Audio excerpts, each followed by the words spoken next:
Un saludo a todas las personas que nos visitan en el blog. En esta oportunidad quisiera comentar con ustedes una reciente comunicación que hemos emitido al Ministerio de Cultura, alertando sobre un problema vinculado con los pueblos en aislamiento y contacto inicial. ¿Qué son los pueblos en aislamiento? Es una parte de la población indígena que está ubicada en ciertas zonas que por diversas razones no tiene un contacto con el resto de la población del país. Y por esa situación presenta una condición de mayor vulnerabilidad y extrema vulnerabilidad.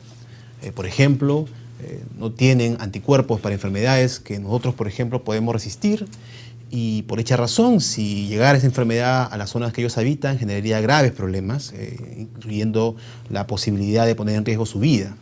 Por dicha razón, desde hace mucho tiempo, la Defensoría ha venido insistiendo en la necesidad de establecer medidas de protección de esta población, que es compatriotas como nosotros, pero que viven en estos lugares alejados del país y que requieren, por lo tanto, un mecanismo adecuado que evite que estén sometidos a riesgos que pongan en riesgo sus derechos fundamentales.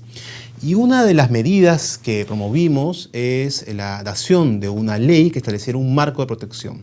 Nos referimos a la ley 28736, que es la ley para la protección de los pueblos indígenas originarios en situación de aislamiento y en situación de contacto inicial. Y esta ley estableció un procedimiento para que se estableciera un conjunto de reservas indígenas, que es el mecanismo que se ha diseñado en este dispositivo legal para proteger a los pueblos en aislamiento y contacto inicial. ¿Qué es una reserva indígena?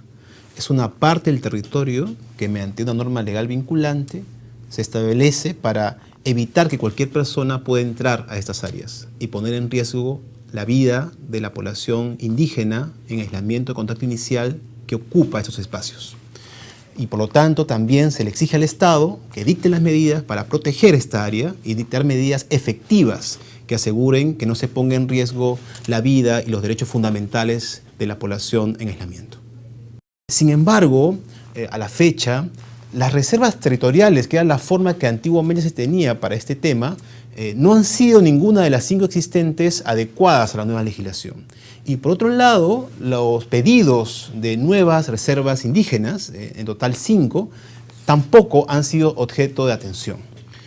Esto es algo que implica que no se han tomado las medidas efectivas de protección que corresponden al gobierno peruano.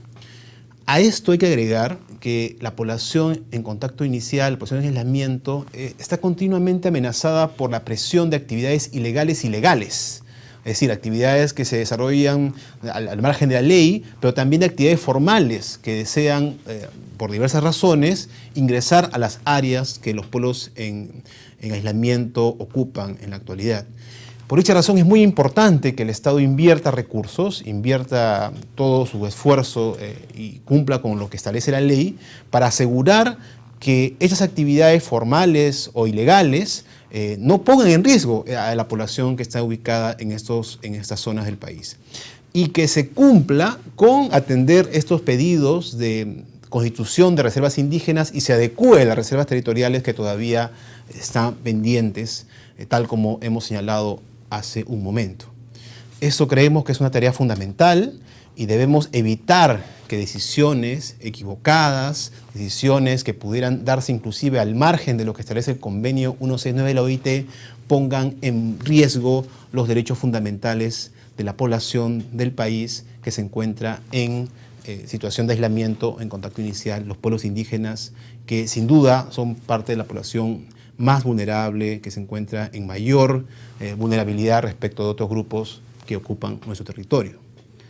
Por eso la Defensoría del Pueblo ha emitido, como hemos señalado, una comunicación al Ministro de Cultura explicándole esta situación y esperamos sin duda que el Ministro pueda dar rápida atención y que también el próximo gobierno tome ese tema como parte de su agenda prioritaria dentro de las tareas que corresponden al Ministerio de Cultura.